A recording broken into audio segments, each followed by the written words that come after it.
pohľad na lásku. Tvoj pohľad rozpráva príbehy, ktoré nepoznám a predsa ich cítim hlboko vo svojom vnútri.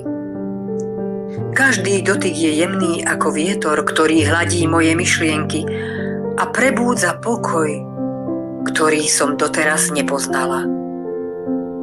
Som prekvapená, že sa otváram tak ľahko a objavujem v tebe svoju hĺbku, ako keby si bola zrkadlom bytia, v ktorom sa učím rozpoznávať samu seba.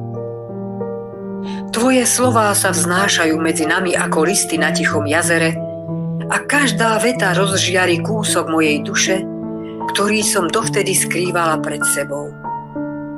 Keď sa smeješ, je to ako jar, ktorá vstupuje do mňa a prebúdza zabudnuté kvety spomienok. Pripomienku, že aj čas má srdce. V tvojom tichu nachádzam miesto, kde môžem byť bez masky, bez strachu, iba ja a moja pravda, ako myšlienka, ktorá konečne prestáva utekať pred sebou. Neviem, kam to vedie, ale viem, že som na chvíľu našla domov, nie v priestore, ale v uvedomení, že domov je stav duše.